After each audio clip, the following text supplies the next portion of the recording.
Bonjour et bienvenue dans ce second webinaire du cycle découverte de Luxavie. Je suis Régis Jancovici, dirigeant et cofondateur d'ETF Finance et de Luxavie. Dans le précédent webinaire, je vous expliquais pourquoi en 2007, j'avais fait le choix pour mes clients d'investir uniquement en ETF et d'abandonner toutes les autres formes de véhicules d'investissement. Mais au fait, c'est quoi un ETF? Eh bien, je vous propose de vous expliquer ça au cours de ce webinaire.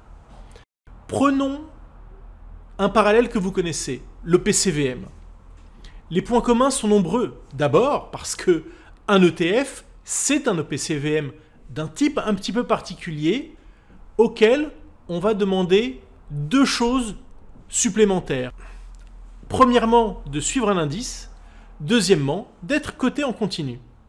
Mais si l'on commençait par les points communs, grâce à un ETF, comme un OPCVM, vous accédez à des classes d'actifs plus ou moins larges ou plus ou moins étroites selon votre souhait.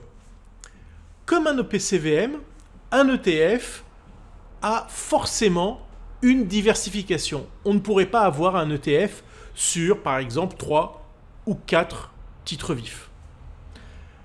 Comme un OPCVM, un ETF a une liste d'actifs éligibles, c'est-à-dire qu'un gérant d'ETF ne peut pas venir positionner 100% de produits dérivés, par exemple, ou des produits alternatifs ou des produits exotiques. Comme un OPCVM, un ETF voit une ségrégation de ses actifs, c'est-à-dire que la société de gestion qui s'occupe de l'ETF ne possède pas les actifs, ils sont déposés auprès d'une banque dépositaire. En d'autres termes, une question qui peut revenir assez fréquemment, que se passe-t-il si la société de gestion de l'ETF fait faillite? Eh bien, pas grand-chose, vos actifs restent déposés auprès de la banque dépositaire et, dans le pire des cas, vous allez vous retrouver, au lieu d'avoir dans votre portefeuille une ligne d'ETF, avec la liste des actifs composant l'ETF. Car, c'est important de le dire, vous êtes, avec un ETF comme un OPCVM, vous êtes propriétaire d'une partie du fonds. Comme un OPCVM, un ETF est obligé d'avoir des publications périodiques, comme un DCI, un rapport annuel. C'est pareil. Comme un OPCVM, un ETF publie une valeur liquidative quotidienne. Alors, je dis comme un OPCVM pour évidemment le cas d'OPCVM à valeur liquidative quotidienne, parce qu'il y a également de moins en moins, très peu, mais quand même, des OPCVM à valeur liquidative hebdomadaire, voire mensuelle.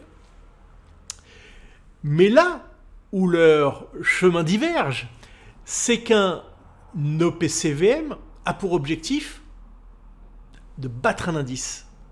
C'est pour ça que vous payez cher un gérant, puisqu'il va réaliser un travail de recherche, qu'il soit de stock picking, d'analyse chartiste, etc., pour battre un indice. C'est une recherche qui coûte cher, en moyenne 2,3% pour des OPCVM actions. Un ETF a juste comme objectif de répliquer au plus près son indice. Pas de le battre, mais évidemment pas de faire moins, mais de le répliquer au plus près. Et on calcule l'écart de l'ETF avec son indice de référence avec deux outils, qui est la tracking error, pardonnez-moi de l'anglicisme, qui mesure en fait la volatilité de l'écart entre l'indice et la performance de l'ETF, et la tracking différence qui là, plus simplement et plus concrètement, est simplement cet écart entre l'indice de référence et l'ETF.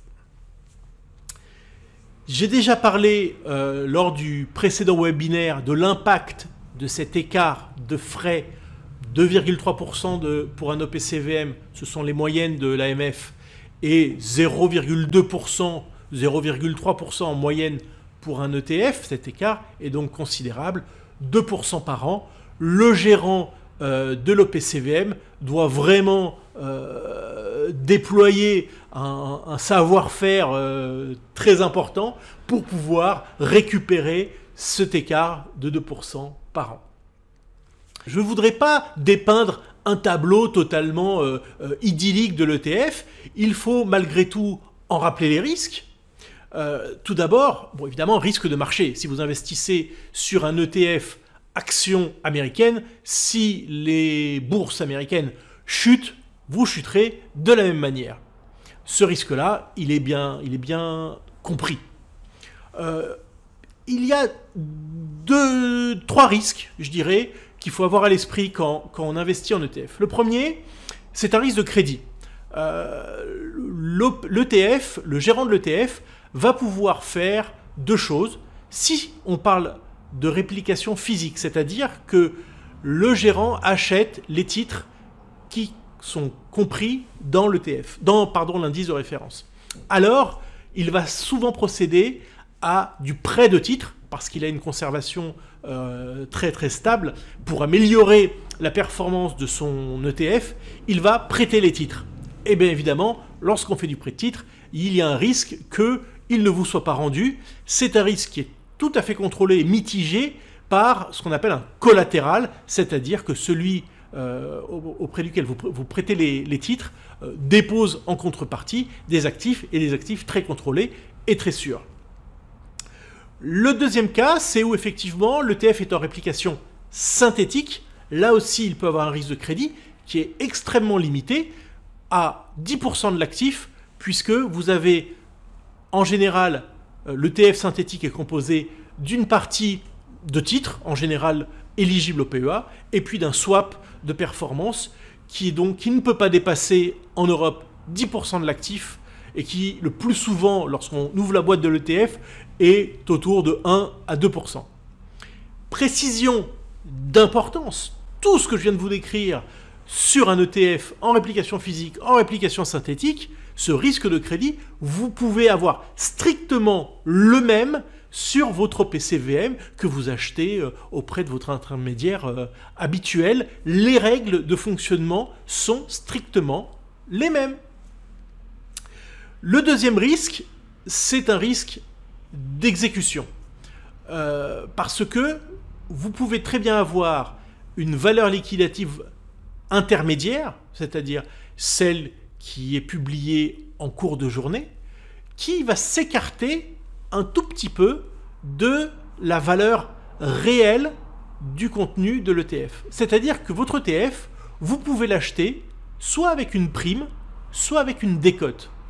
C'est sur des marchés liquides infinitésimales, donc pas besoin de s'en inquiéter.